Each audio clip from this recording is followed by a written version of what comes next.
Air force एवं अन्य academy देवियों की पासिंग आउट परेड में आप सभी के बीच आकर मुझे इंडियन एयरफोर्स खुशी एकेडमी स्वयं को की पासिंग आउट परेड में कर रहा हूं। आप सभी के बीच कल से अभी तक मुझे बेहद मेरा यह अनुभव और मैं लगातार मजबूत होता गया भी महसूस कर रहा हूं कि मैं देश के कल से अभी तक और ब्राइटेस्ट कैडेट के बीच लगातार मजबूत होता गया ट्रेनी से मैं देश कमीशन ऑफिसर बनने वाले और ब्राइटेस्ट कैडेट के बीच में मौजूद यह भी जानकारी दी गई है ट्रेनी से अकेडमी कमीशन ऑफिसर बनने वाले कोर्स का मुझे यह भी जानकारी दी गई है कि आज यह अकेडमी का 200 खुशी का पल होना चाहिए पास आउट हो रहा और खुशी के इसलिए आपके लिए बहुत यह पल खास तौर पर खुशी का पल होना चाहिए। आज ऑनलाइन देख रहे हैं पल को मैं उनका बहुत से लोग स्वागत भी करता हूं तौर पर सारे परिवारजनों का अपनी ऑनलाइन देख रहे हैं मैं उनका स्वागत भी करता हूं और सारे परिवारजनों का अपनी तरफ से हार्दिक अभिनंदन भी करता हूं। Indian air force, army, navy, coast guards और हिंदुस्तान एरोनॉटिक्स लिमिटेड के ट्रेनीज को ट्रेनिंग देने वाली हाईली रिप्यूटेड एकेडमी ने देश को एक से एक बढ़कर शानदार ऑफिसर्स दिए हैं और इन ऑफिसर्स ने न केवल अपना बल्कि भारत का नाम भी ऊंचा किया है, रोशन किया है। आप भी जैसे ही अपने कदम इस एकेडमी के बाहर रखेंगे, न केवल आपके कमांड की बल्कि पूरे देश की निगाहें आपके ऊपर होंगी। आपको भी उसी नक्शे कदम पर चलते हुए देश के मान, सम्मान और स्वाभिमान की सुरक्षा के लिए हमेशा तैयार रहना होगा। अपने देश के प्रहरी होने का गौरव और जिम्मेदारी बड़े सौभाग्य की बात होती है। मुझे पूरा भरोसा है कि इस जिम्मेदारी का पूरी मुस्तैदी और ईमानदारी से आप निर्वाह करेंगे।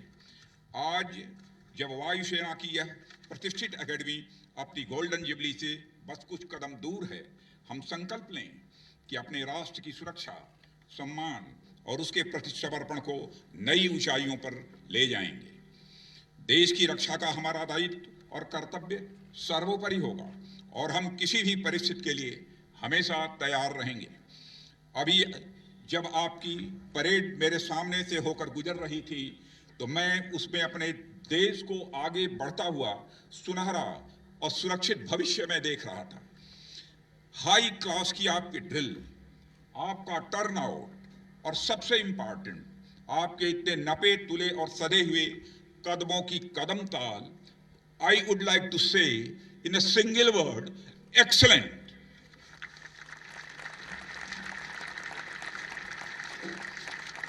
कदम से कदम और कंधे से कंधा मिलाकर चलने की आपकी यह क्षमता ही किसी बड़े लक्ष्य को प्राप्त करने में सहायक होगी।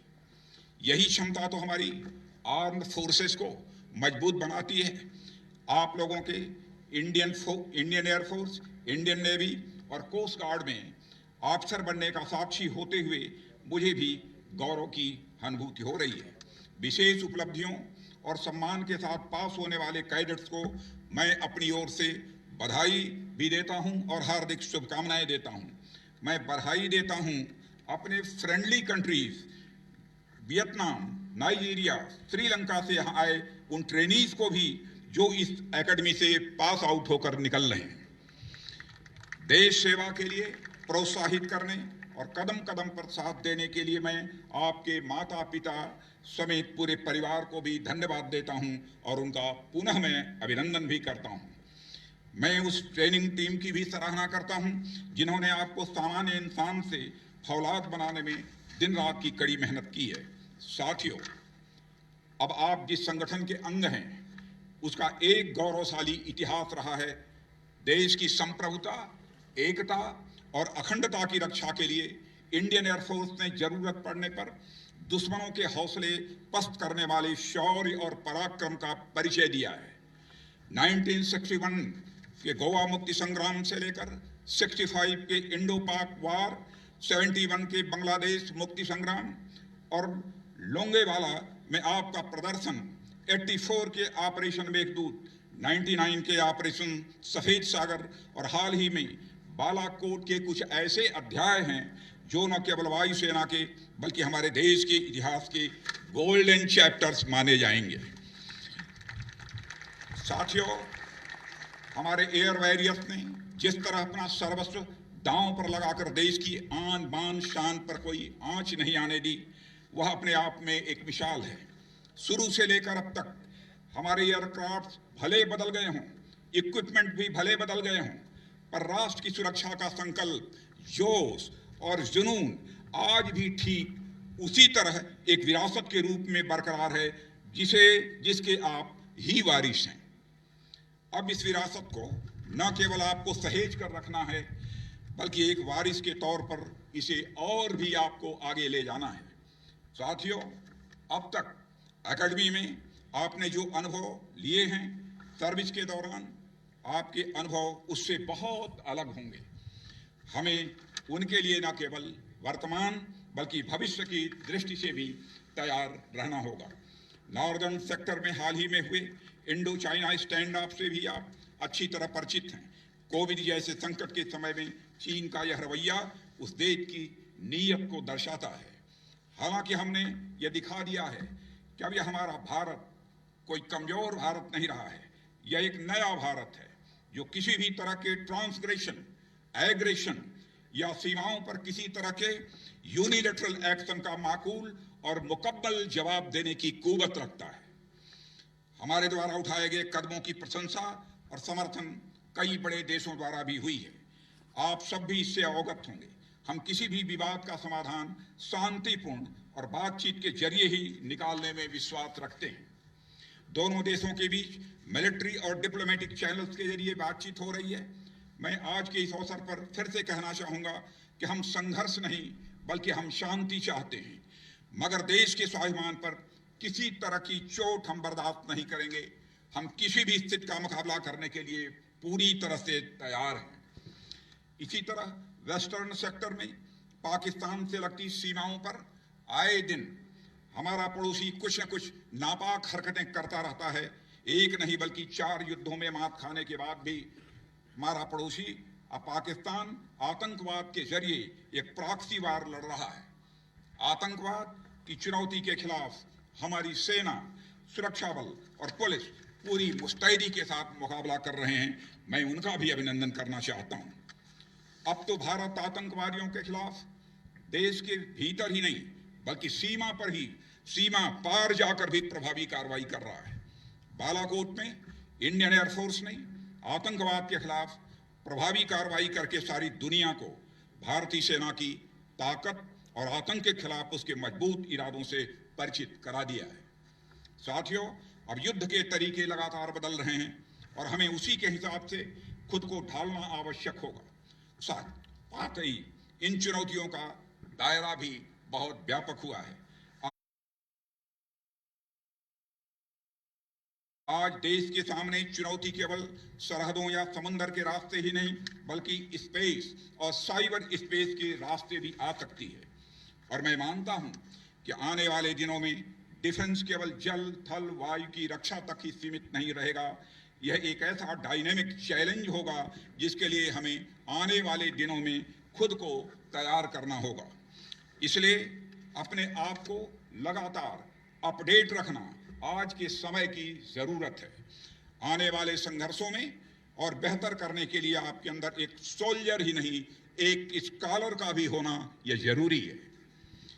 इसलिए आप सभी टेक्नोलॉजी और मिलिट्री स्ट्रेटजी की अपनी नॉलेज को अपडेट करते रहें। आर्टिफिशियल इंटेलिजेंस पर भी आपकी पूरी तरह से महारत होनी चाहिए।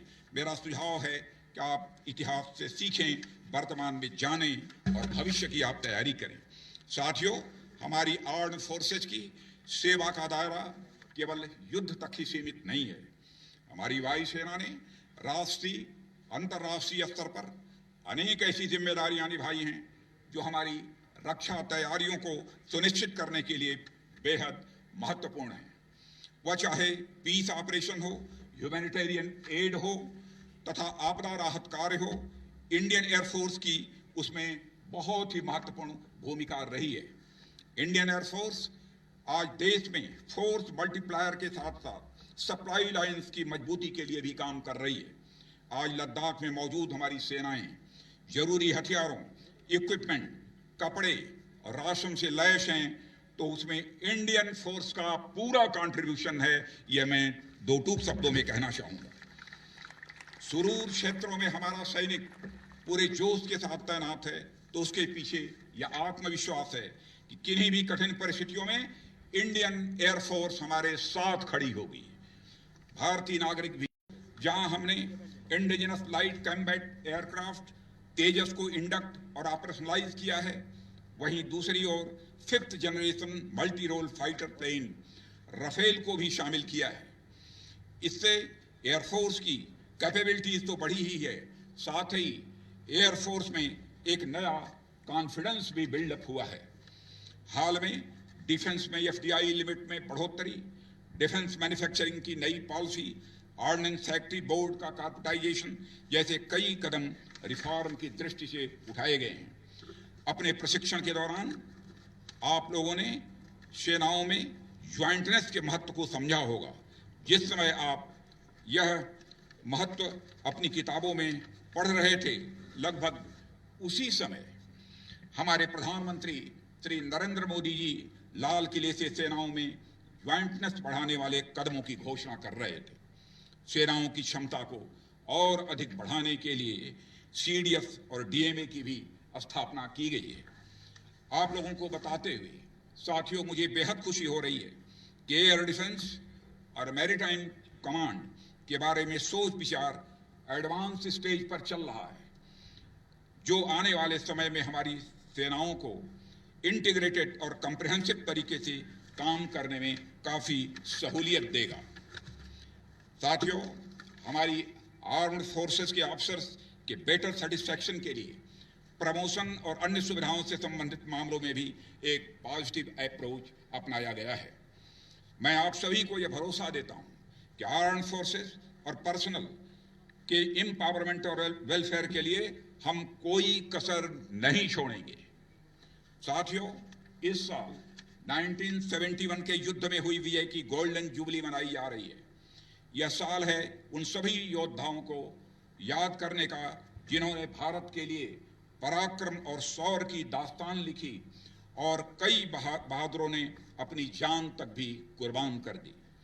1971 में फ्लाइंग आफ्टर निर्मलजीत सिंह सेखों जैसे सूरमाओं की कहानी और कुर्बानी भला कौन भूल सकता है। 1971 की विजय की गौरव गाथा को हम इस साल जन जन तक पहुंचाने जा रहे हैं, ऐसी योजना हमने बनाई है। अंत में मैं एक बार फिर आप सभी के सुनहरे भविष्य के लिए अपनी हार्दिक शुभकामनाएं देता हूं। मुझे पूरा विश्वास है कि आप अपनी उपलब्धियों से अपने ट्रेनर्स, माता पिता और सारे देश को गौरवान्वित करेंगे। एक सुनहरा भविष्य आपकी प्रतीक्षा कर रहा है। I wish you all a bright future and happy landing. Thank you very much. जय हिंद।